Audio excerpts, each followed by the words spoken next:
This Week in Virology, the podcast about viruses, the kind that make you sick.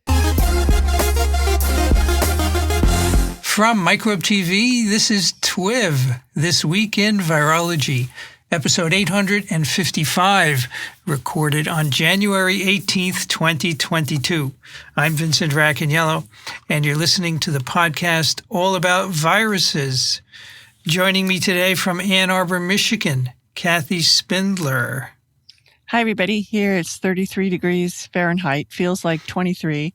And I can't get to my Norwegian weather app. You'll just have to guess. It's right around freezing. Right around, what would that be? 0, 1, something like that. Also joining us from Austin, Texas, Rich Condit. Hi, everybody. 71 and sunny, headed for 74, so we'll be 40 degrees warmer than Kathy. However, day after tomorrow, Thursday, the forecast is for a high of 37 and a low of 27. So, crazy. Yep, crazy. It's weird. Got to say, it's weird. Also joining us from Madison, New Jersey, Brianne Barker. Hi, it's great to be here. I'm currently previewing Rich's weather because it's 36 Fahrenheit here, or 2 Celsius. So it is sunny at least. And our guest today returns for the second time. He was last on TWiV in March of 2021 from the La Jolla Institute for Immunology. Alessandro Sette, welcome back.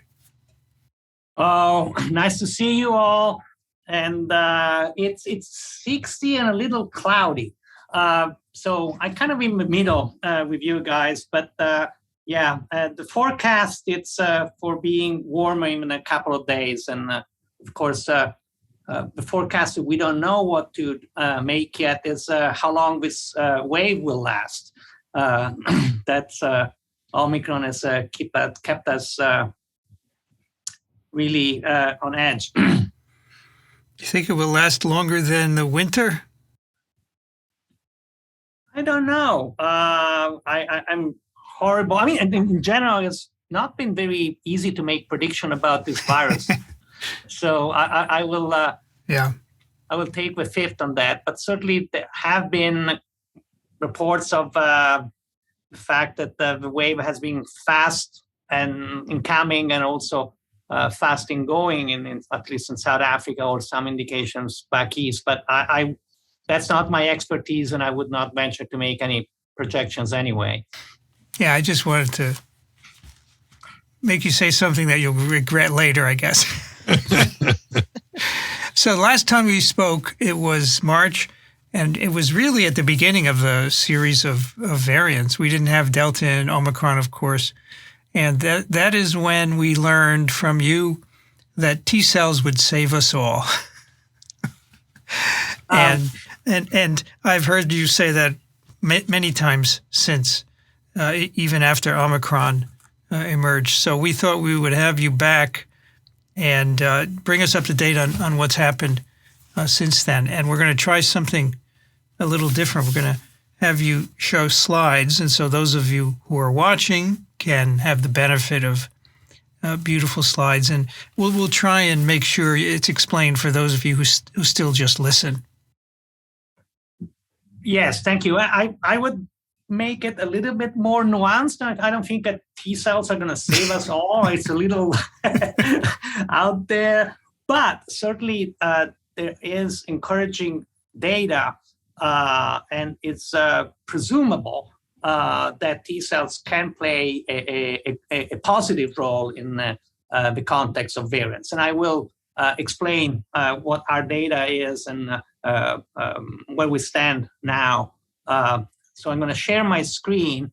And while I share my screen, I just want to say that what I'm going to present is largely,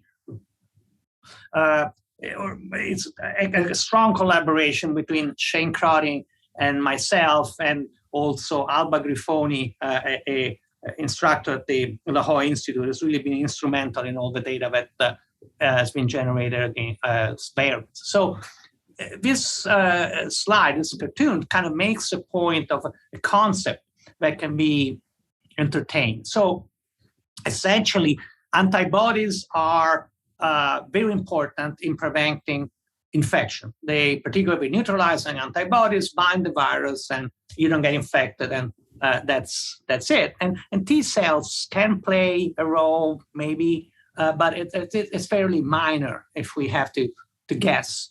But the situation is different when you look at potentially protection against severe disease, hospitalization, and death.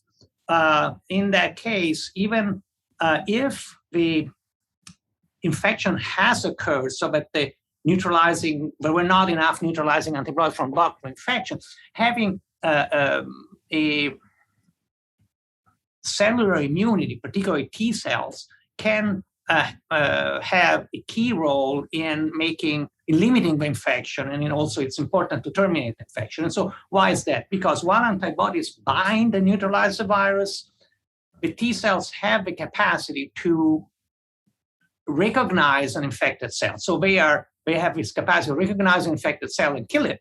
And so that obviously is key in limiting the infection and eventually terminate it, because the antibodies can't get inside an infected cell. So antibodies are soluble molecules. So once a cell is infected, the excess of the antibodies is limited. And so this is so pre-Omicron, but in a way, that's a cartoon that illustrates thinking of in unvaccinated people. As we know, you can have a very large range of clinical presentation, from asymptomatic to fatal. And what we've seen that someone that gets vaccinated pretty much gets protected from infection. And obviously, if you're not infected, you don't get a disease. We've also seen that over time, like it's normal, immune responses contract. I know from the last, I listened to Vincent, he was saying, don't say waning, saying contract. So I'm being appropriate Racaniello kosher here, and I'm saying that the immune response can contract.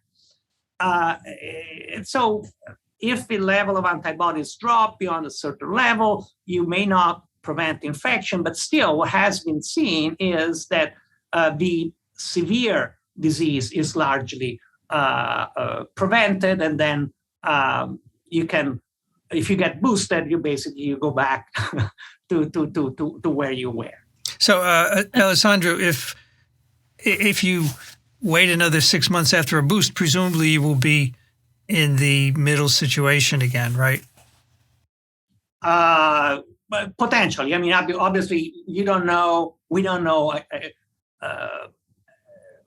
We are starting to understand what happens when you go from 2 boosts to 3 boosts, and you can go on forever. But yeah, you would think that at some point in time, maybe things would kind of go to a plateau level. But I don't think we know that. But what we've seen in reality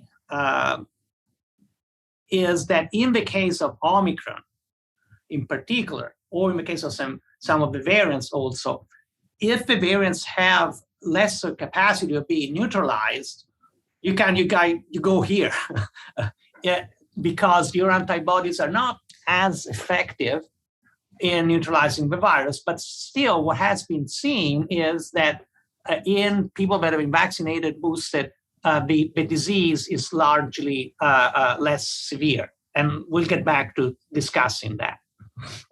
And so I got this last night out of the internet. And basically, I wanted to make the point that was really the starting point of the way we're thinking about variants and T cells. And so this requires a little bit more detailed understanding of what the mechanism. So how do T cells recognize an infected cells? How do they get to see inside the cells? Actually, they don't. T cells do not look inside the cells. What happens in an infected cell is that the virus gets chopped into pieces. Like any other protein inside, cells constantly turn over all proteins. So the virus and its protein gets chopped into pieces, and some of these pieces end up decorating the surface of an infected cells. And that is what T cells recognize. They see this fragment of a virus and they say, aha, that cell probably is infected, certainly is infected, I'm just going to kill it.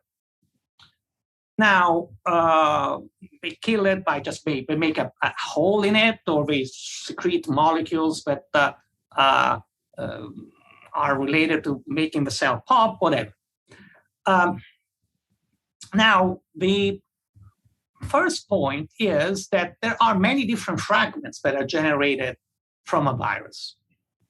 And the other point is this, the way these fragments of the virus end up decorating the surface of the cell is that they bind to these HLA molecules, which is actually a molecule that you all know is the molecule that needs to be matched when people go through transplantations, right? So you say, oh, I need to find a donor, a matched donor to get the transplant.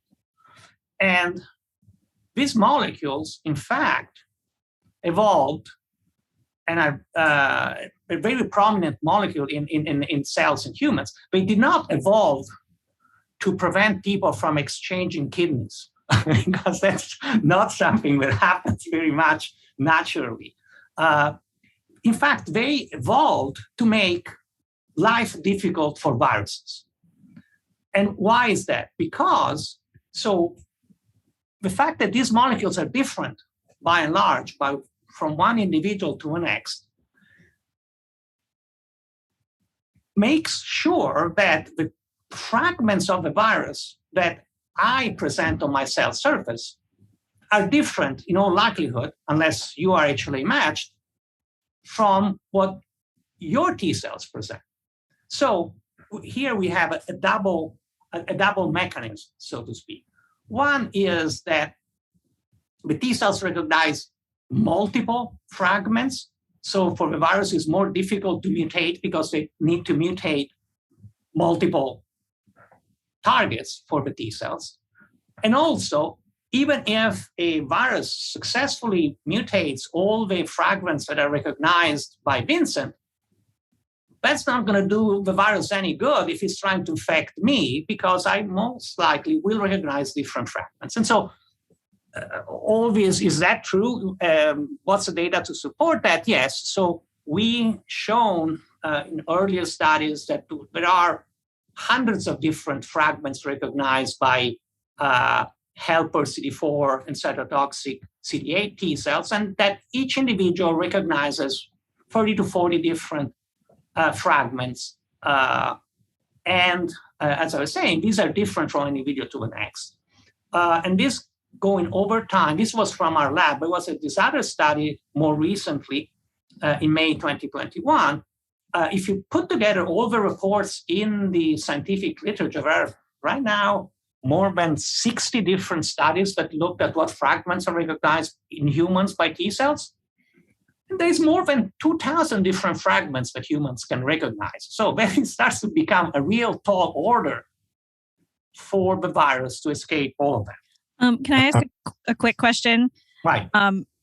Just for sort of my own knowledge on the studies that you're looking at here, these are epitopes not just in spike, but across the virus. Is that correct? Yes. Okay. And of course, the repertoire of epitopes recognized in spike is going to be a little smaller. And so I can tell you, I will show you in a little while, but in the spike, we're talking about maybe 10 or 11 different epitopes out of those 30 or 40 are derived from spike. So it's still a multiple number of epitopes in each individual, and certainly hundreds of epitopes in if you look at the human population.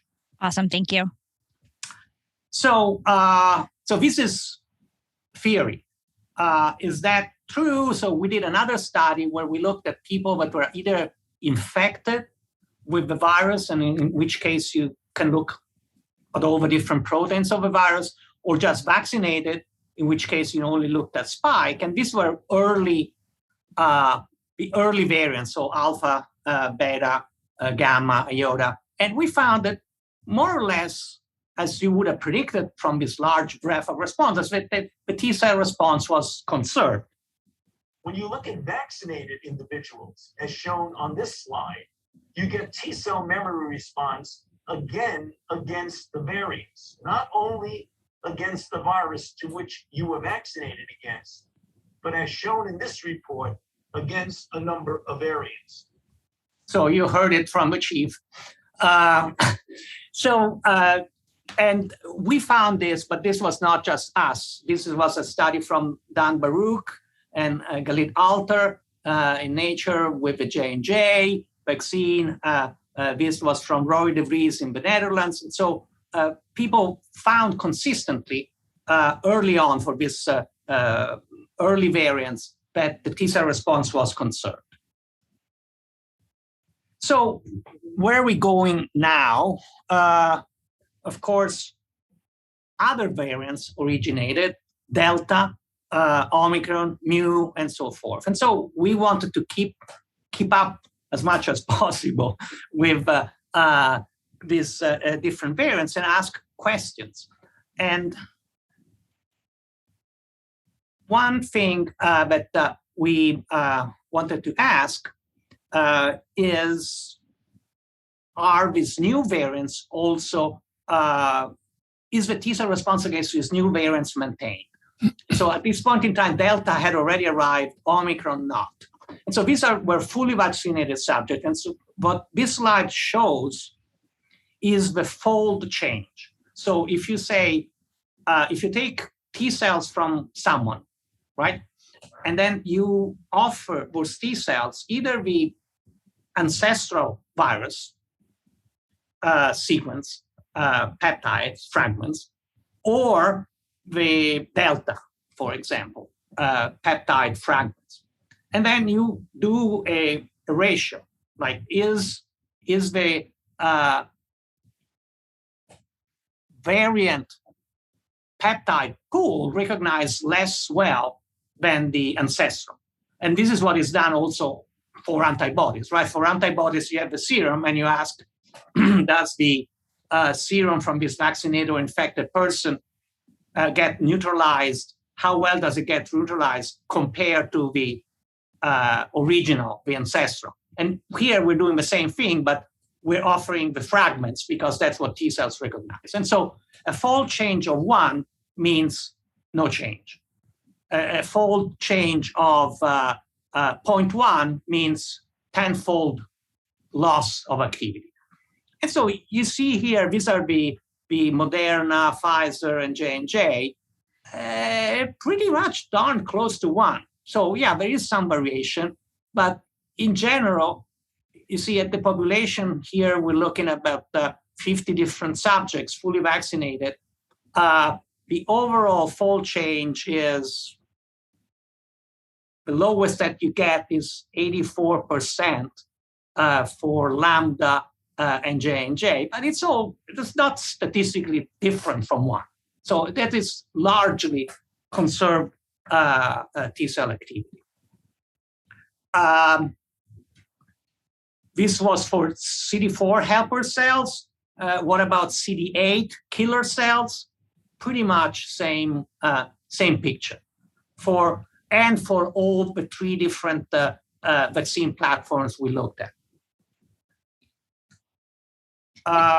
It looked like your CD8 data, you seem to see more variation from subject to subject. Is that true? Is there more breadth here? Yes, ma'am. That is true. And it's also true. So the variation is expressed by this percentage. So this number here is the fold change. So the one that is 1 means no change. And this number here is what is the percent variability, right? And so, if you look at it, as you're saying, there is a tendency for more variability in CD8, and certainly there is also a tendency for more variability in J&J, which we don't really quite understand. But still, the message is that even there may be differences in variability at the population level, the majority of the response is preserved, which actually opens up another interesting set of experiments that we're doing, but we don't have an answer for, because you need more subjects. But you can see that there is the occasional person that has a decrease, but it's, this is actually threefold. And you will see that there are other cases where you can detect more of a change. And so while at the population level, the T-cell activity is maintained, you can find outliers, so to speak. And so we're interested to see, are those, for example, people that have a higher degree of decrease, do they have the same HLA type? Right. Do they have some other thing? So to try to understand, are there particular subset of people that are more susceptible to a decrease in T cells, even though at the population level is maintained? At the individual level, that's a different question. Can you also see if they are more susceptible to more severe disease? Conceptually, yes.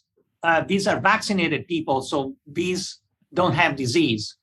But certainly, you could look at natural infection, or you could look at breakthrough infection. So yes, conceptually, absolutely, yes. Am I correct in assuming that these the J&J vaccinated people had just one dose? Yep. Okay, so I wonder if 2 doses of J&J wouldn't tighten up that scatter a little bit. Good question. And this was not a study that was designed to actually compare different vaccine platforms. Right. We have a study that will do that, but that's still in progress in the sense. Here we're just asking the question, is there something striking if you look at one vaccine platform versus another? And so that was the result. So this assay that I showed you so far is detecting what is called an AIM assay. So you basically you detect on the cell surface expression of proteins that means that the T cells are activated. And so you detect any T cell that is activated no matter what. There's other assays that you can do where you detect cells that actually do something. For example, we'll say, how many of these cells that are activated secrete interferon gamma or whatever? And so the good thing of that assay is that you're detecting a functional activity of the T cells. The bad thing is that you only detect cells that do the something that you measure. So if a cell doesn't make interferon gamma but makes TNF or IL-17 or whatever, you would miss it. So this assay is more comprehensive. This assay is more functional. So here you see the same thing in terms of do the CD4 and CD8 cells secrete cytokines, and is there a decrease in cytokine, and pretty much the same thing. There's maybe a little bit of a decrease here for delta, where 76% of the total activity is conserved, but again, nothing statistically significant. Effective recognition. We also look, I'm not going to show you, I'm not going to bore you to death, but we also did the experiments after one immunization as opposed to fully immunized. Richard, you asked, is this J&J with one immunization? Yes, but we waited so that the time point was later, so that it was comparable. And if you look at a single immunization, again, it's the same picture. We also wanted to look at the memory phase, not just soon after you completed and you're fully vaccinated. So we went 3.5 months. We went 5 to 6 months. And I know it started to be sounding like beating a dead horse, but if you look, this is 5 to 6 months after vaccination. Again, the overall, you see you are in the 80, 90% range of the activity conserved. And now this we had Omicron. by the time that we were later, these later time points, Omicron had arrived, and we had the chance of making the peptides and testing them. And you see Omicron is for CD4, if you look at the activation assay, 84% of their activity is maintained, 93% if you look at the cytokine assay for CD4.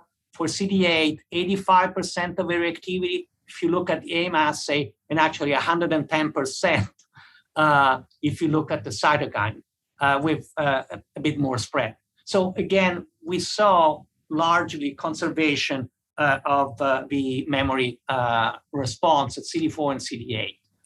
What was the time point on the earlier?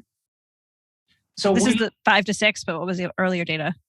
It's similar. At the 3.5 month was a similar thing. So we looked at after one immunization, after the time point, after 2 vaccination or fully vaccination, 3.5 months and 6.5 months. And because of the fact that this was a moving target, we don't have Omicron in all the time points. Of course. So I showed you the later time point where we have all the variants all together. And the paper is actually now in press in Cell. Now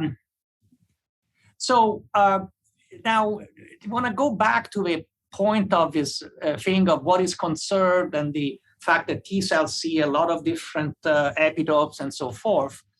And let me explain what this slide is. It's a bit complicated. I just give you the take-home message. So there are these, you can conceptually think as variants as early or late. So the early ones were alpha, beta, gamma, and epsilon that appeared relatively earlier than these other guys, lambda, delta, kappa, and so forth. So it could be, imagine that there is a scenario in which the variants accumulate mutations in their T cell epitopes to progressively mess with you, right? And so there's an immune response pressure, and the virus gradually escapes that. And as I was saying, theoretical ground, we found that unlikely because there's too many epitopes to escape. And also, if you escape the epitopes in one person, that is not good for the next person. But this needs to be tested.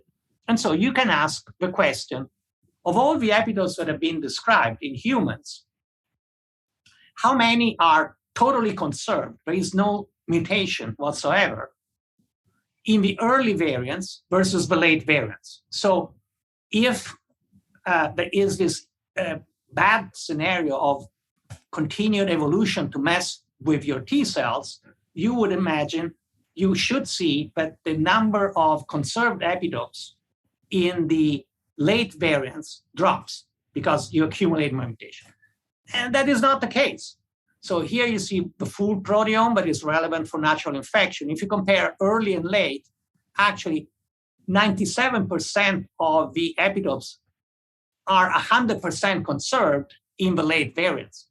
And same thing for early versus late for CD8 in the full proteome, or if you look at spike, which is relevant for vaccination, same thing. There is no evidence of an increased number of epitopes being impacted in early versus late variants.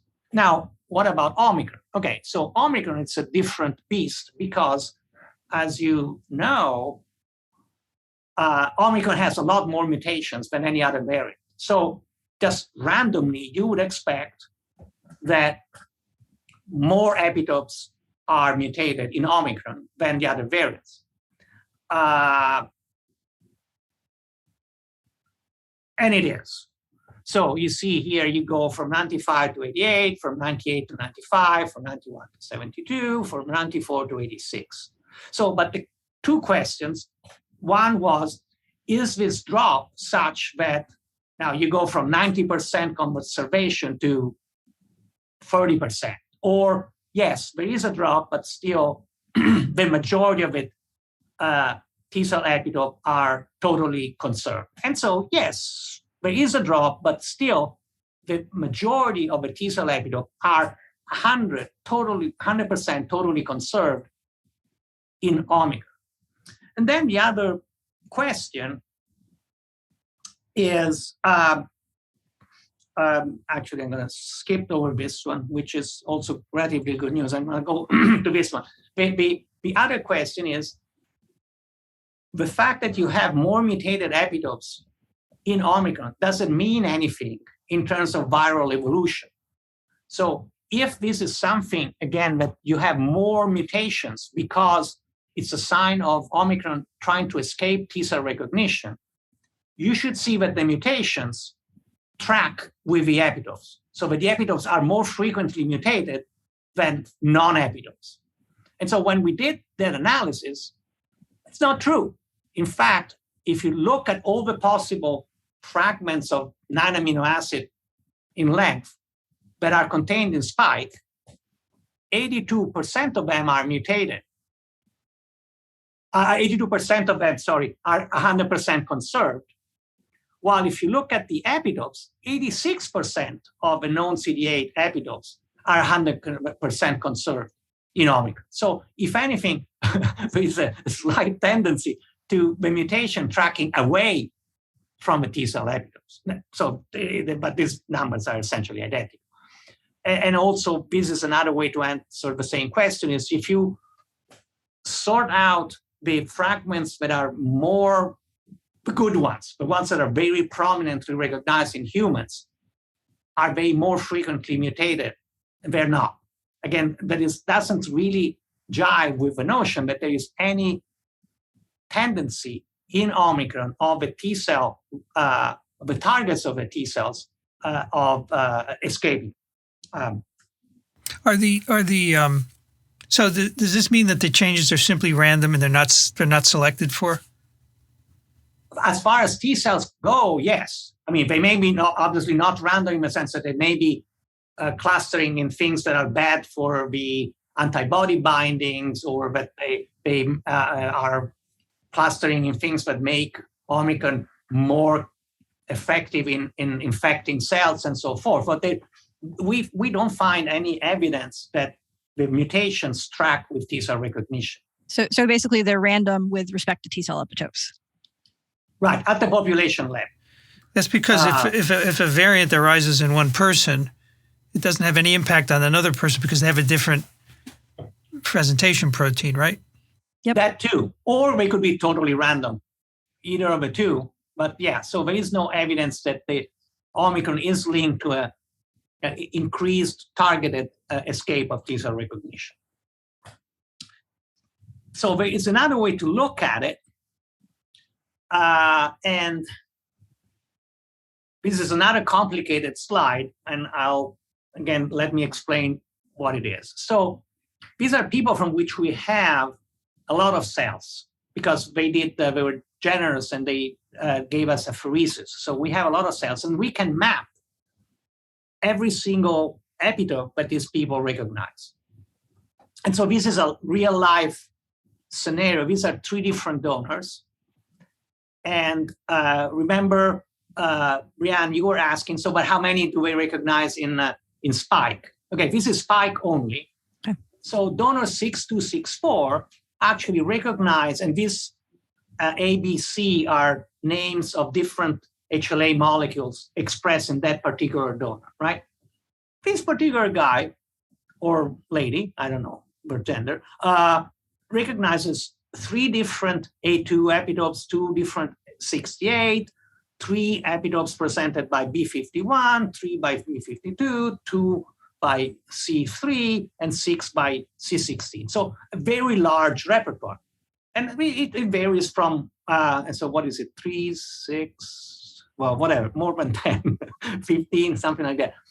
This other person recognizes 4, 8, 10, and this one is a little bit narrower, only 6 epitopes. And then this is real life. So the median is 10, and I could show you the same data for CD4. So yes, the repertoire is multi-epitopic specific. Then you can ask the question, how much of the total response each epitope accounts for, right? So this epitope makes up 10% of a response, 3% of a response, 4% of a response, 2% of a response, and so forth, right? And then you can ask the question, how many of these different epitopes are mutated, right? And so the ones that are not mutated are the one in black. And so you can see in this donor, or even in this donor that has a smaller repertoire, the majority of the epitopes are not mutated. And so in this particular case, okay, this particular epitope is mutated, but it makes up for 15% of the total response. So 85% of the T cell response in this person is accounted from T cell fragments that are not mutated. So this person still has the majority of the T cell response that is totally fine.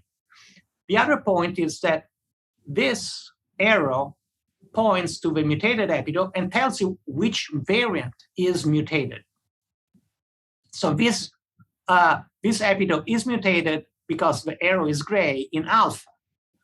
And in this other epitope, for example, is mutated in gamma and in Omicron and so forth. So you can calculate what is the total hit at the variant level. And so the other point is that, yes, there are epitopes that are mutated, but also in general, some epitope may be mutated in one variant, but not in another one. And so still at the individual level holds true that the majority of the T cell response is preserved, even though there is obviously variability from one person to the next. And it could be that some person variant combination may have a higher impact than others, but that is the take-home message. So I have one other question on this. Sorry, now you're learning that I did a PhD on this stuff, so I care a lot about many of these things. So if I look at, say, that third donor, you've got the T716I mutation in the epitope. This is sort of assuming that actually messes up T cell binding, either because the peptide doesn't bind MHC or we don't bind TCR. But you don't actually show that. So I would say that this is like worst case scenario. Okay. No, so I wanted to skip the slide, but now I'm going to show you. I was trying to make exactly people, what your question. It's a very. I was trying to make people feel better by realizing that it was even better than what you were saying. Yes. So everything I've been telling you about is what fragments are 100% conserved, but you're 100% correct that the fact that there is a mutation doesn't mean that automatically that epitope is no longer recognized by T cells. And so this addresses this. And so you see the early and the late and the Omicron. And what you plot here is the binding capacity of the ancestral versus the variant. And so if the mutation doesn't messes up capacity to bind to the HLA molecule, it's going to be on the diagonal, right? There is no change. And if it gets better, it's going to be in this quadrant. And if it gets worse, it's going to be in the upper quadrant. And so then you can calculate how many of so we already know from the previous slide that the vast majority of epitopes are conserved. But of the few that have a mutation, how many of those still can bind? And that's this graph here. So you see that overall, even the ones that have a mutation, about 70% of them still are predicted to bind perfectly fine to the HLA, not different from the ancestral. And Omicron is 72%, which is smack in the middle of the other ones. Again, another nail in the coffin of the idea that Omicron it's evolving to escape T cell recognition at the population level. So I'm so impressed that you have these data. This is amazing. So I have a question about this particular slide. For And it may just be going off on a tangent. For donor 6264, I was kind of staring at the peptide epitopes. Is it just random coincidence that a lot of them end in valine, or does that mean anything? Well, it means something. And that's the, let's talk about A201. Okay, so A201, okay, let me backtrack for a second. So remember, we said that this HLA molecule grab a hold of this peptide fragments, virus fragments, and then transport them on the cell surface, right? Mm-hmm. How do they do that? The HLA molecule, each different HLA molecule has a different way to grab on to peptides, and which is called a motif for HLA aficionados. And so in the case of A2, it so happens that one of the things that HLA molecules of the HLA A201 type do is they grab onto a valine at the end of the peptide. And so A2 epitopes very frequently have either a valine or a leucine or isoleucine, which are kind of similar. And that's why it is like that. And so in the case of A60-802, A60-801, that molecule like to grab peptide that have a T in position 2 and an R at the end. And you can see that, right? Mm-hmm. The rest is pretty much different. Mm-hmm. And so forth. So there are these tendencies of that are called amino acid motifs. Yeah. Okay, and now I see that, for instance, the B5201 is in common with the first and the third donor, and those peptides all tend to end in an isoleucine valine or phenylalanine in both donors. Okay. Right. Yes. For HLA aficionados, there's like catalogs of what different HLA like and so forth. Yeah. So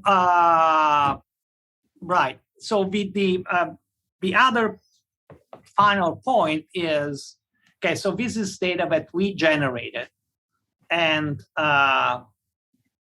in general, in science, you would like, you feel better if other people in multiple labs find the same thing. And that's kind of a hallmark of scientific reproducibility. And we've been fortunate to have collaborations with other groups where we sent them the reagents, the fragments, the peptides that we generated, for them to look and see what they found. And so, spoiler alert, there is good consensus. I mean, this is from Rory DeVries and Bart Hagmans in these studies that we collaborated with, and they look at different vaccines, and we looked at CD4 T cells, and again, expressing things. This is not fold change. This is an absolute thing, but you can see that the majority of the T cell responses are preserved in vaccinated people in the Netherlands against Delta, Beta, and Omicron. South Africa. So this is Wendy Burgers, Catherine Roux, and here, very interesting, again, looked at both CD4 and CD8. This is the fold change, which is the same way to plot data that I showed you. And you see that, again, we are in the majority, with some decreases, but in the majority of the T cell responses. And this is after vaccination. And there's another thing that they did that I think is very, very interesting. They looked at, so what we did and Rory DeVries did was looking at people that were vaccinated and giving them the different variants. but they also did the reverse. So they looked at people in the first, second, third, fourth wave, presumably infected with different variants, and asked the question, if you are infected with the different variants, do you still see the other variants or not? So really interesting studies. You see the different waves in South Africa. Sweden, this is a collaboration with Marcus Bugger. And again, I'm not going to go through the data, but it's CD4 and CD8 T cells, again, largely cross-recognition. And this is actually just came out in Nature Medicine. And the other thing that they did here, but it's very interesting, they looked at the phenotypes, so what kind of T cells are induced, and also what kind of memory. And again, very, very similar, encouraging results of the fact that the phenotype and the memory is maintained. These are two other studies that we had nothing to do with. One is an Italian study, and the other is the study from Dan Baruch's group. And again, the finding of highly cross-reactive and preserved T cell reactivity in two other studies. So I think at the end of the day, cartoons apart, I think this is the last statement, in the sense that it really seems to be a consensus that is emerging that a large fraction of the T cell reactivity is preserved in the case of the various variants, including Omicron, with some decreases, and as particularly also at the individual level. Certainly no one argues with that. So do you think that this explains the durability of protection against hospitalization and severe disease and death?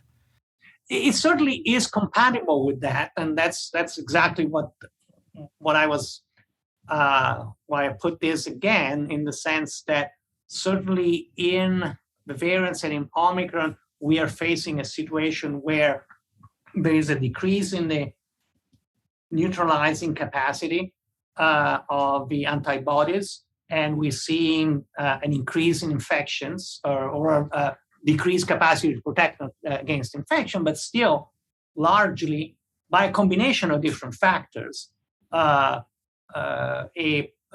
holding against severe disease and death. And so, again, going back to the start, I don't think it is necessarily T cells only that does that. Particularly, there are a couple of other things that are very important. One is that there are clearly reports of Omicron being less capable of infecting lung cells, which obviously could have a huge impact in disease severity, or because the more severe form of disease is linked to the lung infections, and also role of memory B cells that can evolve and continue to adapt to the variants and prevent come online later on. So it's probably a mix of effect. But as far as T cell are concerned, certainly it fits with the preservation of T cell activity, fits with T cells being a contributing factor to limiting severe disease. So we just, as you mentioned, we measure neutralizing antibodies, but is it possible that there are virus-specific non-neutralizing antibodies that act in different ways that might be protective also? We just don't know. Yeah, absolutely. Yeah, absolutely. As I said, I'm not advocating that there's only one mechanism. In fact, most things in life are never that simple. There's always a variety of different things that come to contribute. I'm just highlighting that as far as this particular thing, that it seems to be a good preservation. So I'm curious, there's a lot of conversation about boosting now. And we've discussed data that looks to me, at least in my naive perspective, as if the boosting does seem to have an effect on what I would call, probably again naively, the maturity of the antibody response. What sort of effect, if any, does boosting have on the T cell response? That is less clear. I think that there's a lot of activity going on. Clearly, a third or fourth boost will have an effect on T cells. I don't know, but it's going to be necessarily as dramatic and pronounced as it is an antibody. And I think that really as you've seen, in general, the T cell data has lagged a little bit behind the antibody data. So I would expect that probably in the next few weeks, certainly month or so, there's going to be more data to speak more conclusively to that. Is it possible that the T cell response is so good that if a boost had a big effect on it, you wouldn't even be able to measure it? Because it's already mature? No, if it was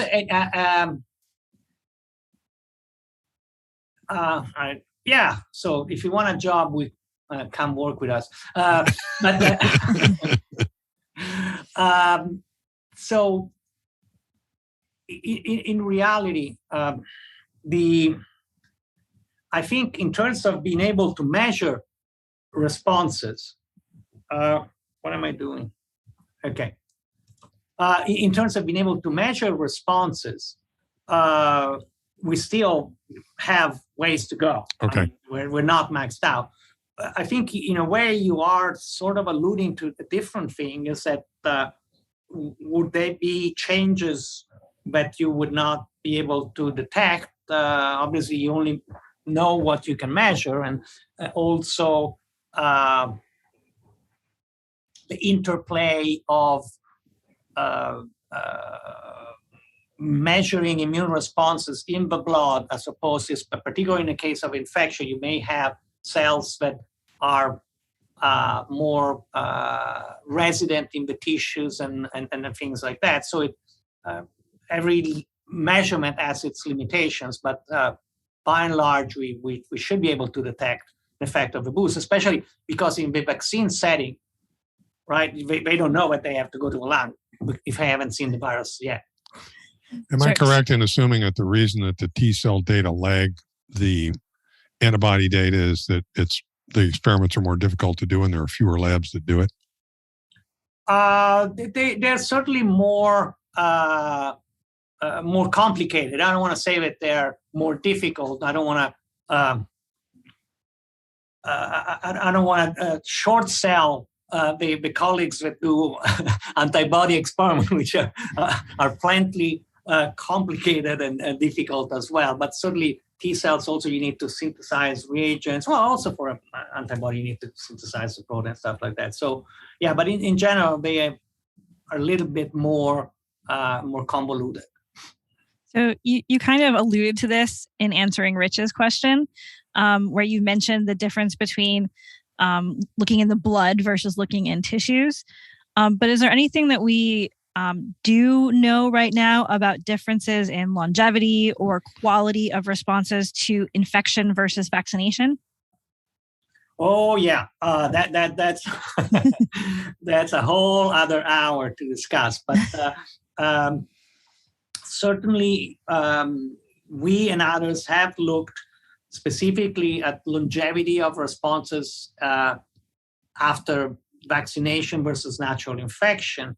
And in general, the longevity, it may be comparable or a bit better actually following vaccination, with again the big caveat of the fact that maybe in the case of infection, there may be more cells in the lungs that you're not measuring.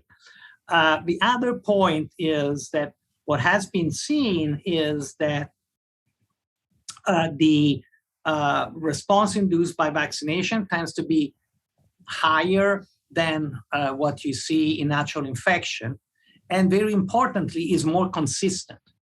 When we looked at natural infection at 6 to 8 months, you get that 10% of the people had very weak or undetectable immune responses, and so that's a consideration. While in the case of the vaccination, the responses are more tight, and it also could be a reflection simply of the fact that natural infection, who knows with how much virus you were infected and how severe your disease was, how long did the virus replicate, so that this is a more powerful stimulus. So there is a lot of other variables that are less uniform as compared to vaccination. But at the end of the day, and we discussed this, so the alternative should not be, is a vaccination better than infection, or is infection better than vaccination? And also, the other point, natural infection will also give you a response against the whole proteome as opposed to spike.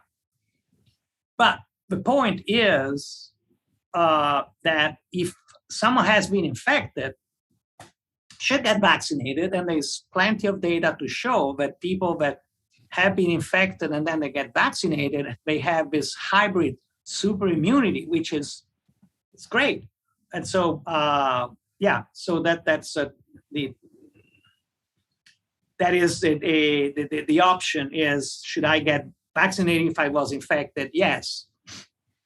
I've had this discussion about, the anti-vax crowd gets excited about the notion that natural infection might give better or longer lasting immunity relative to vaccination. But the problem is that in order to get immunity from a natural infection, you have to be infected. Okay. And that I'd rather avoid. Yeah. And talking about it, that, I mean, and obviously we're not advocating that natural infection, it's a good way to go.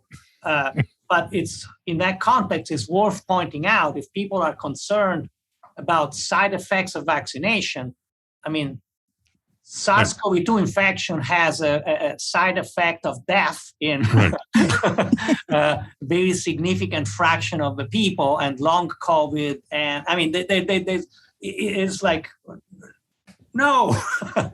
So another question I have, going back to one of your very first slides where you had a very general summary of that showed the contraction of the immune response after the initial exposure or vaccination, and then the effects of a boost, and et cetera. I'm wondering how much of that picture that you presented is specific to either SARS-CoV-2 or respiratory viruses in particular, or generally for virus infections. Because what comes to mind is that some immunizations give you apparently very durable immunity without necessarily having to boost. And I'm wondering if you can generalize about the types of viruses that give you a different pattern of response. I will meet you halfway. I will concede that there are differences, but I don't know that I would generalize. Certainly, you pointed out smallpox or yellow fever. There are instances in which basically you got it once and you're done for life. And other cases in which reinfection is more frequent, and certainly in the case of the flu, it's different because their reinfection is the fact that it's essentially a different virus every time. So, but also reinfections have been reported for coronaviruses, but again, you get to a situation where the reinfections are rarely symptomatic, and or certainly not vast majority not hospitalization. So it's certainly there is a gradient. I don't know, but I can offer a reliable and insightful classification of. Can you generalize if you lump viruses that are where their pathology is confined entirely to the respiratory system on the one hand, with viruses that have a systemic phase? Because smallpox establishes a viremia, yellow fever, polio. Yeah, yellow fever too. Yeah, measles.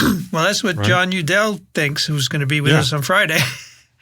He thinks viremia distinguishes those viruses that have. That's kind of where I'm going with it. Yeah. Right. Yeah, I mean, I think those are talk to Udell. Okay, we'll do that. He's a very knowledgeable and delightful guy, so I would defer to him. So my last question is, on that last slide, you showed somebody surfing. Is that part of the training? No, actually, sadly, I moved to San Diego when I was already a grown-up, and I tried to surf, and no, my kids do, but I don't. Right. Well, thank you so much for coming back and spending time with us. Alessandro Sette, La Jolla Institute for Immunology. Thank you. Thanks. This is great. Thank you for having me. Thank you so much. Bye-bye. So, Kathy, you can do a PSA now. Sure. So you've been hearing about the American Society for Virology meeting, which will be in Madison, Wisconsin at the Monona Terrace this July. And if you want to submit an abstract, that will be due March 1st. And if you want to apply for a travel grant to attend the meeting, that will be due March 3rd. The exceptions are if you want to come as a global scholar and apply either for travel to present your abstract that way or just to attend and watch virtually. The deadline for that is February 1st for your abstract. So you don't have to register to submit an abstract, but you do have to be a member if you're a postdoc or a student. And membership is not very expensive. It's quite inexpensive, in fact. But you need to do that before you do the application. So now would be a really good time while you're still mulling over in your mind what's going to go in your abstract, you're getting the data. Now would be a really good time to just go ahead and get your membership taken care of. So work on that. Go to asv.org/ASV 2022 for more details about all of those things. So one thing I wonder is, getting back to T cells, so if the virus had not changed antigenically at all, right, no variants, would we still be in this situation? Would we still have waves? That's the big, That's the big question. As antibody, because antibodies are going to contract, right? And it's going to take a few days to get a memory. So the question is, if the virus is perfectly matched with the antibodies, does that help you? So the Omicron neutralization by serum from vaccinated people is almost zero, right? It's not zero, but it's close. It's pretty dramatically impacted, yes. So there's got to be other stuff going on. Yeah, right? well, part of it's behavior. Part of our waves do seem to at least coincide here with certain holidays and seasons. I just wish we could answer the question. If there had been no variation, what would it be like, right? And I suspect it might be the same. The flip side of that is, generally what causes the waves. And as I was saying the other day, one of the mistakes we are likely to make in asking that question is to make the assumption that the causes are the same for each wave. Of course. Okay. Of course. And that may not be the case. No. My guess is we're going to be studying this for years. But the waves are fascinating.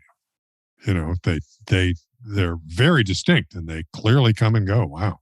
Well, remember that paper, one of the two papers we did last week, it's a lot of behavior is part of transmission, not just virus, not just immune response, but it's what people are doing. And what was it? You picked up a quote, Rich, which said that people that don't get vaccinated also don't do other things that they should be doing, right? Yeah. Remember that? Yeah, I remember that. Well, and also it's interesting to think about. Is it behavior of coming together indoors, here in the Northern Hemisphere where it's winter and potentially colder versus, are they having the same parallel waves in the Southern Hemisphere? Or, Yeah. Can we tease anything out of that seasonality? I don't know. Yeah, because even here in the U.S., you can dissect an individual wave regionally, and it's not like it's the same all over the country. It happens at different times in different places, and different waves have a greater impact on one place than another. And all these are important questions because they all feed into the question of, when this one's over, are we done? And, I thought we were done after the last one, or close to done. And then this one just blew them all away. I think as long as 40% of the population is not immunized, you're going to have waves. Sure, I would agree with that. But what's the percentage of the population that's going to have some type of immunity after this wave? I don't know. I mean, it's got to increase after each one, right? You would think, yeah. I mean, at some point it stops, because even in 1918 it stopped eventually, right? Right. And we didn't do anything. We didn't have any vaccines. So yeah, there was an interview with an infectious disease expert on PBS NewsHour last night, and the question was asked, is this ever going to be over? And I was really disappointed that the person didn't say yes. Of course, it's going to be over sometime. What do they waffle? Because when people say we're going to have to learn to live with it, okay, that that can be taken a number of different ways. I think that doesn't mean we need to learn to live with an epidemic and all of this change to our life. Indeed. And I think there's going to be a gradual thing where, for a period of time from now to like sort of an equilibrated endemicity. That we may have other waves. We may go through masking now and then blah, blah, blah, boosting, maybe different vaccine. Who knows? Okay. I don't know. But they'll be, we're going to be coping with it in some fashion for a while. But ultimately, we're going to get back to normal. I would think, the virus isn't going away. Okay. But we'll reach an equilibrium that is sufficient so that we can go about our normal lives and put our masks away and save them for the next problem. All right, let's do one round of email. Brienne, can you start, please? Sure. Peter writes, "Hi, TWiVsters. Maybe you can answer a pretty basic question that my limited research skills could not find an answer for. What is the ACE2 receptor doing there in the first place? What is its adaptive function? It must transport something into our cells, no? Cheers from Pete in Sydney, Australia, where it is 8 p.m. and it is 24C with white puffy clouds. Well, what I can tell you is that ACE2 stands for angiotensin converting enzyme 2. So it is an enzyme that is involved in the renin-angiotensin system, which is part of the kidney function. It's actually an enzyme. It cuts some. Exactly. Some precursor in that system, right? Right. And it has to do with blood pressure maintenance and so forth. Yeah, it's quite complicated. I like the question because the question, the fact that he's asking it implies that Pete is not, an expert at this stuff. He's one of our more lay type listeners, which we really appreciate, but a smart one because the question implies that he understands that this is not there for the purpose of binding virus. Indeed. Okay. Which is a great insight. That means you're really thinking about it. Yeah, no, perfect question. Kathy. Sophia writes, "Hello, TWiVsters. Happy New Year from Portugal. Quick tip. If you want to show people that vaccines work, just look at vaccination rates, new case numbers, hospitalization, and death numbers in my country. Portugal is one of the most vaccinated countries in the world, And so far, despite case numbers rising, like in so many other countries, our hospitalization and death numbers from COVID show very visibly what vaccines can do to protect the population. Thank you very much for your podcast and the great work you do. Sophia. Yeah. Rich. Russell writes, Dear TWiV, a friend of mine survived cancer and has taken on a personal mantra of internal health. I'm triple vaxxed and I've tried very patiently, armed with TWiV information, to persuade her to get vaccinated, if not triple vaxxed alongside me. So far, I've failed, and this last conversation left me stumped. My friend is convinced that the vaccine may turn on cellular protein production, probably restarting the cancer. I'm afraid I've reached the height of my biological knowledge, and I'm looking to you all for help. Happy New Year, Russell. Turn on cellular I hope you're making proteins anyway for your friend. I mean, that's I'm sorry, but that doesn't make a whole lot of sense. I mean, if you vaccinate somebody with one of these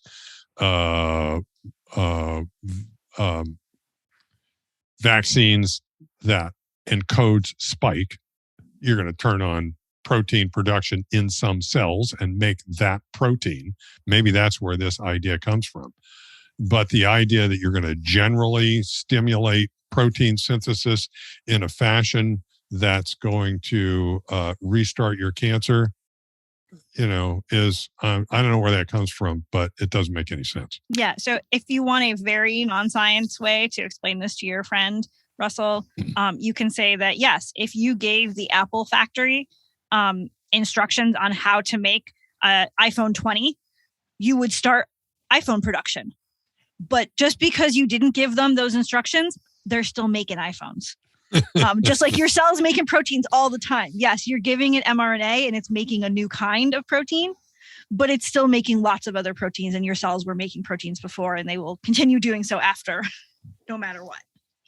Also, the messenger RNA that you put in with these mRNA vaccines is going to be pretty short-lived. So it goes in, it does the protein synthesis, it encodes the proteins, and then the messenger RNA is degraded. And so it's not a long-lived effect anyway. So there's just really no evidence that this could restart cancer.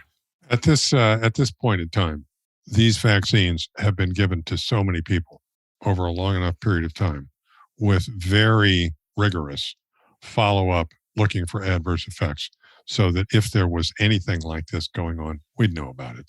Okay. Mm-hmm. There have been a couple of very rare adverse effects that have turned up, and the regulatory agencies and the manufacturers have responded appropriately to those, but I know of nothing that indicates that there's any negative impact on a cancer survivor. And my bottom line recently on talking to people who don't want to get the vaccination is, once again, I've said this many times before, you got a choice. You get vaccinated or you can get COVID. Okay. And my choice is to get vaccinated, because there's virtually no likelihood that there's going to be a serious adverse effect. And the likelihood that you're going to have a serious outcome with COVID is quite high. So that's an obvious choice. Yeah, as Alex said, all the way up to and including death as one of the side effects of getting COVID. Right. It's unfortunate we don't have a protein vaccine that we could offer, because then that would get around the problem of worrying about protein synthesis, right? I'm not convinced that the notion that these are mRNA vaccines is even where this idea of starting protein production comes from. I don't know where that's coming from, but that's what came to mind. What is the status of Novavax? I think it's potentially approved, or EUA type approval in other countries. While you guys are reading, I can look that up, because the New York Times website will have an update on that. Yeah, I mean, certainly when you put an antigen in a person, their immune system makes proteins, right? No matter what it is. It's not just an mRNA vaccine or a vectored vaccine. So you can't get around that. But as you've heard, biologically, it doesn't seem to make a lot of sense. Doesn't make sense. Let's see. Halfdan writes, Dear TWiV team, I found your YouTube channel recently. Have been watching quite a few of the videos from the past months. You have no idea how happy I am to have found a channel with real science-based information.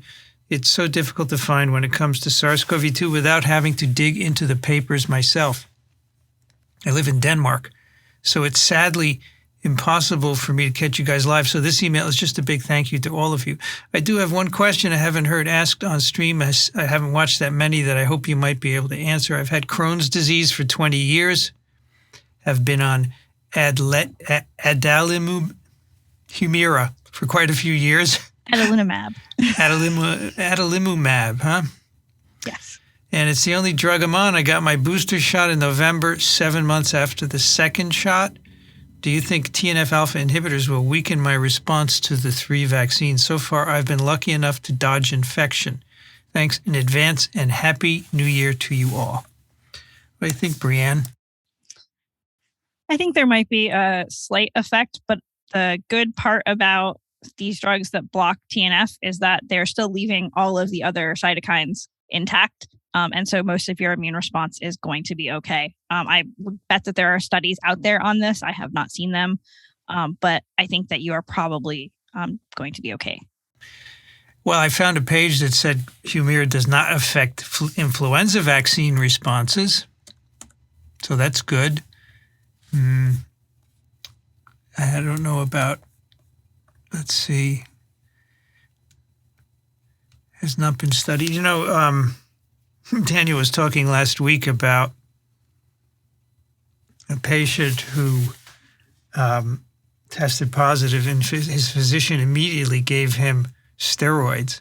And of course, he got worse because it was too soon.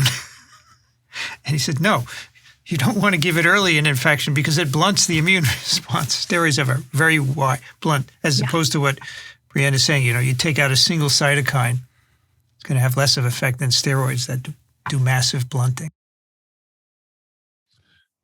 I looked up the Novavax status on the New York Times website, and from based on this, it doesn't look like they've actually applied for emergency use authorization in the U.S. So far, it's in early or limited emergency use in Russia. It's approved in Turkmenistan, but those are the only 2 places. And there's been continuing problems with the manufacturing and et cetera that I think are getting in the way of applying for or obtaining an approval. Though all the trials that have been done look great. Okay, so they just need to sort out production and testing and distribution and get the manufacturing stuff together, and they should be okay. All right, time for some picks of the week. Brianne, what do you have for us? So I have a short video that someone sent me on Twitter, and it's just really fascinating. So it is called 75 Years of Research on Human Diseases in 1 Minute. And it shows us the number of PubMed citations for different human diseases over time. And so basically we're seeing a graph of the number of citations on different human diseases in different years going to the present. And we can watch the publications on different diseases sort of wax and wane over time. And then we can see what happens with COVID-19 citations at the very end, and how the research has moved on that. That's cool. This is great. Yeah. And I think I learned when they sent me this, not only did I just think it was very cool, but it's the second graph I've ever seen, or video with graphs moving this way I've ever seen. And I think I realized I just really like that data format. Yeah. It's a great presentation. It is. It's good. Kathy, what do you have for us? Sorry about that. I have something that's a 10-second video that's just watching COVID-19 cases sweep the United States. So I can't remember exactly when it starts. It looks like July of 2021. And it's just, like I said, it just goes in 10 seconds very fast. Wow. So, yeah. And I guess there's the dates up at the top. Mm-hmm. It goes, this last wave is just astonishing. I mean, the whole country's red, pretty much. Yeah. Amazing. Yep. Except some parts in the west there. Yeah. It's like Nevada and Arizona. Wow. Yeah. You know, I remember when this started, I was teaching virology. It was the spring semester 2020. And for weeks, I would show the Hopkins map, and it was mainly in China for weeks and weeks and weeks and weeks, and a dot here, a dot there, and a dot there. It just took a long time. And then boom. Yeah, my semester starts tomorrow, and it is the first time I've taught my virology class since spring 2020. And going back through my materials of that semester where like sort of COVID all started has been rather interesting. Yeah. Late. Yeah, I'm starting tomorrow also. We have to be online for 2 weeks. Then we go into a classroom. We're in our third week. Rich, what do you have for us? This is nerdier than nerdy. It's a Wikipedia page describing a phenomenon called a diffraction spike.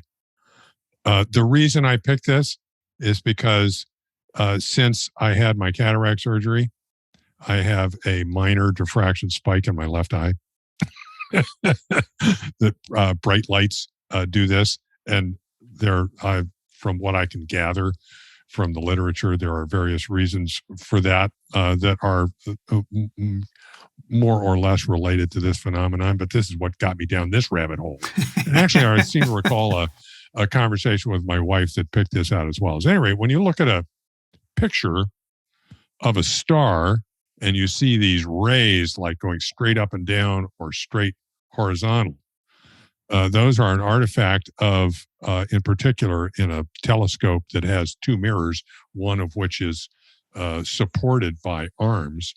There's diffraction off of those arms.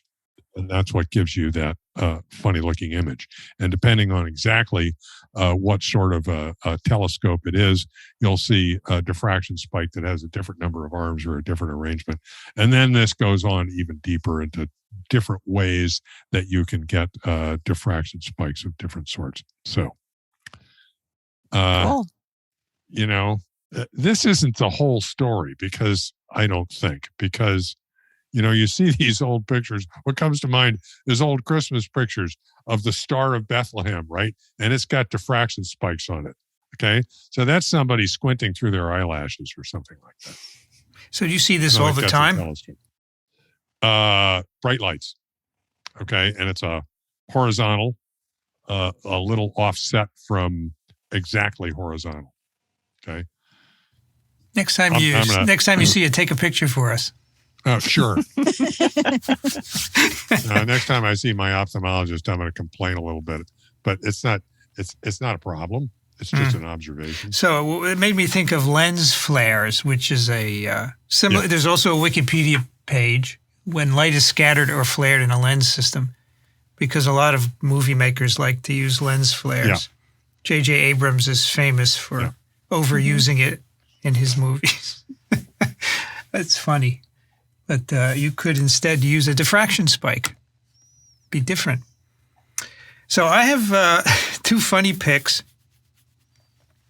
They're both YouTube channels about furniture repair. And so, I don't know, about a year or two ago, my wife discovered YouTube. She never looked at it. You know, what is this social media stuff? And then all of a sudden, she learns everything. And we just put a new floor in our basement. And she figured out how to do it in YouTube, right? So when I'm walking around the house, she's usually watching, and she watches a lot of these furniture repair videos. And I find them completely fascinating. I mean, there are people out there with amazing, amazing talents. So the first one is called John's Furniture Repair, which is this lady, I'm not sure where she is. But her father, Canada, she's a Canadian. Her father had a furniture repair business, and so she took it over. And she makes videos of her refinishing various furniture. I mean, she goes out and finds the stuff on the street that's being thrown away. It's a mess, and she makes beautiful stuff out of it. She goes through, all of it, and all the tools. She has a workshop, and it's just. So I just love craft, right? When people are good at something and it works. So yeah. I started watching the one that is looking at a rattan chair that has a broken leg. And I watched about the first 3 minutes of it, and then it was approaching time to start TWiV. And so I just fast forwarded to the end to see what the final product looked like. But I could see how it could be really addictive to watch this kind of thing.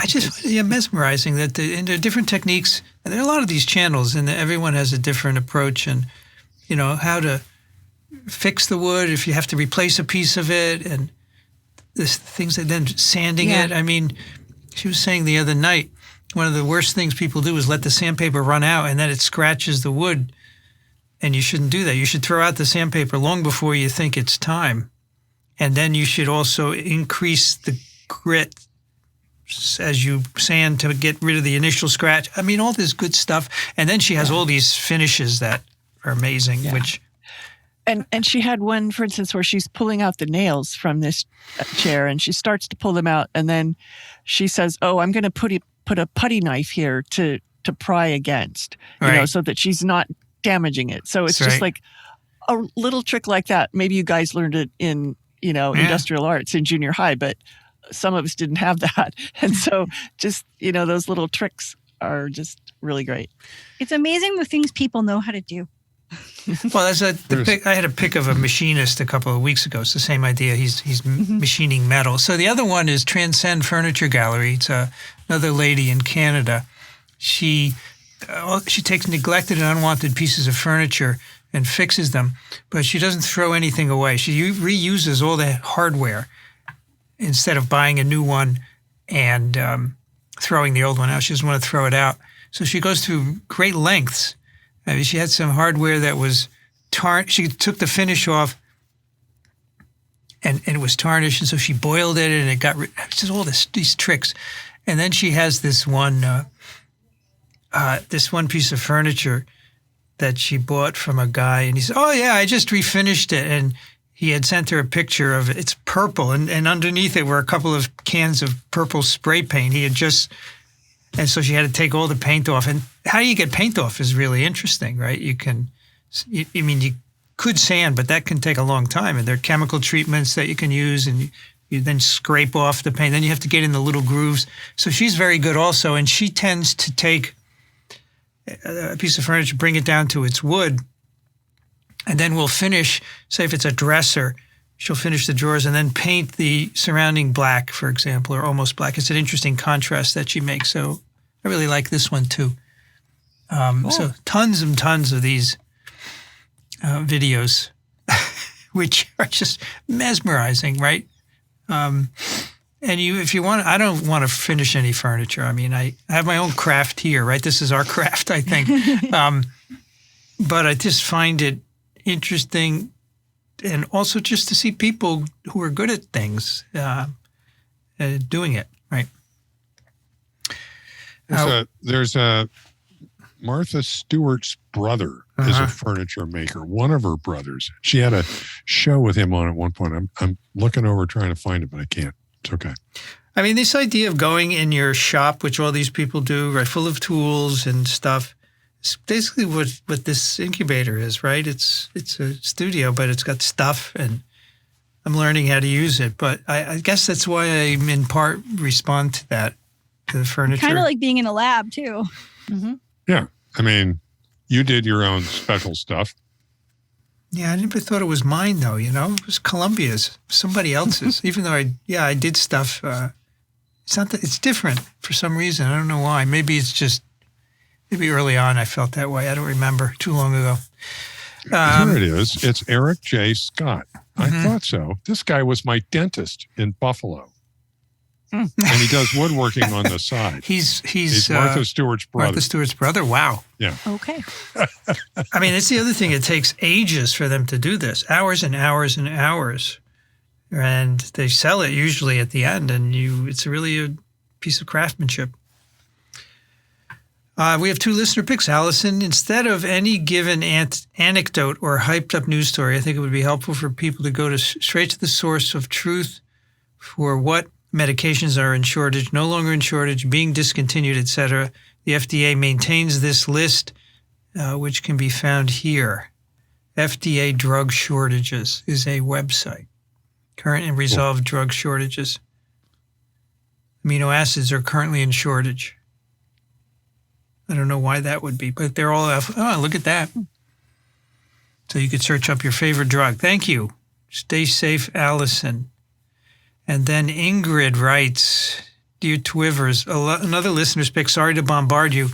I just sent you one, and then all of a sudden I came across this amazing 16-minute October 2021 video from the New Yorker about a woman in a tiny, rural, seemingly all-black town in Alabama calling and going door-to-door recruiting people to sign up to get their COVID vaccinations. She and some of her friends have to round up a minimum of 40 people before the state will send vaccines to her town. She's totally clear on how it has to be enough of people vaccinated to help protect everybody, then that just a few here and there won't make a dent, but she also wants everyone to be vaccinated for their own sake. You see her melt one totally reluctant, stony-faced holdout. She must have saved so many lives. This opens your eyes both to what small-town, out-of-the-way Americans feel about the disease versus the vaccine, and also to how many unsung heroes have comprised the front line in this pandemic. The town of Panola is 40 miles away from any place to get vaccinated. And aside from being reluctant, a lot of people living there don't even have cars. Some are riding around on horses. Some have already had COVID. Some have lost family members to it. Not all of them are reluctant. Plenty are very agreeable to getting vaccinated, but might not have gone anywhere far to do it. And so she provides a link to that. It's really well done. The filmmakers mostly just stay out of the way and do some great editing because the voice of this store owner is so engaging that she just carries the whole thing. Funny and warm and gripping the whole way along. One woman's mission to get vaccines to her rural Alabama town, the Panola Project, a film by Jeremy Levine and Rachel DeCruz, follows Dorothy, a convenience store owner, as she goes door to door in order to convince her neighbors to get their COVID-19 vaccines released last August. Thanks again for all the great TWiVs, plus all the rest of the Microbe TV podcast. Ingrid is in Berkeley, California. Lovely. That's very great. So, Vincent, I put in another listener pickup above. You might not have seen it, but one of my colleagues here who started listening to TWiV during the pandemic said that when she typed in TWiV to download one of the papers, the autofill suggested TWivine Sparkle. And TWivine Sparkle, if you just Google that, you'll find Princess TWivine, and that Princess TWivine Sparkle is an evil clone of Twilight Sparkle, who was created by the dark magic of the Plundervines. She is now one of Master Xehanort's apprentices and a member of the 13 Seekers of Darkness. Whatever that means is what I add. I didn't know what that was. There's something that has to, there's also something with Winnie the Pooh. So I have a sense of how, when we talk some heavy duty science and people don't get the lingo. Sure. Kind of the same thing here. But anyway, it's this purple unicorn looking thing is Princess TWivine Sparkle. They look a little My Little Pony-ish. Yeah, I was thinking the same thing. Yeah. So if you type in TWiV into the search bar, TWiV is my first one. Then TWivine Sparkle is right after it. Yeah. Wow, I never noticed that before. Interesting. All right. Yeah, it's a My Little Pony thing. Boy, that takes me back. That's TWiV 855. Show notes at microbe.tv/TWiV. Send us your questions, comments, pics. TWiV at microbe.tv. If you want to support us, go over to microbe.tv/contribute. You still have time to go to parasiteswithoutborders.com, where they will match your donation and give it back to us. Either way, your contribution, at least here in the U.S., is federal tax deductible. We are both 501c3s. I applied to to B&H Photo, and I got tax-free status. Cool. Isn't that Nice. cool? I just gave them my federal EIN, and they look it up and say, yeah, you don't have to pay tax on your purchases. I got to tell you, I spent a lot of tax on purchases so far before it adds up. My gosh, especially here in New York City. It's like How much is the tax in New York City? New York City, 8%. the range is, oh, that's income tax. I want to know sales tax. Yeah, because I'm thinking of 8%. Mm-hmm. So the New York City rate is 4.5%, and the state is 4%. So 8.5%. And then there's a metropolitan commuter transportation district surcharge of 0.375% for a total sales and use tax of 8.875%. Oh, wow. Oy, what's this commuter stuff for? Oh my gosh. Subway. You take the train or the subway. There you go. Well, now I'm getting my money's worth because I'm taking it all the time. I really appreciate it.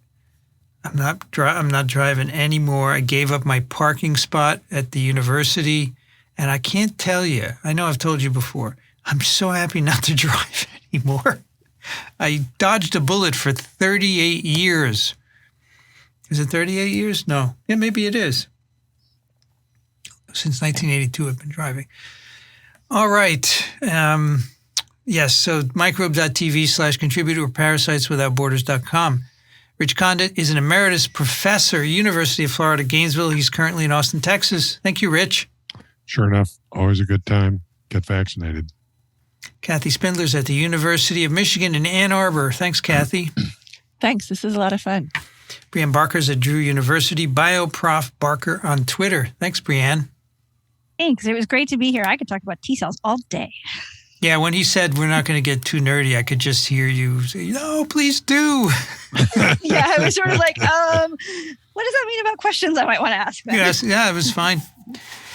I'm Vincent Racaniello. You can find me at virology.ws. I'd like to thank the American Society for Virology and the American Society for Microbiology for their support of TWiV and Ronald Jenkins for the music. You've been listening to This Week in Virology. Thanks for joining us. We'll be back soon. Another TWiV is viral.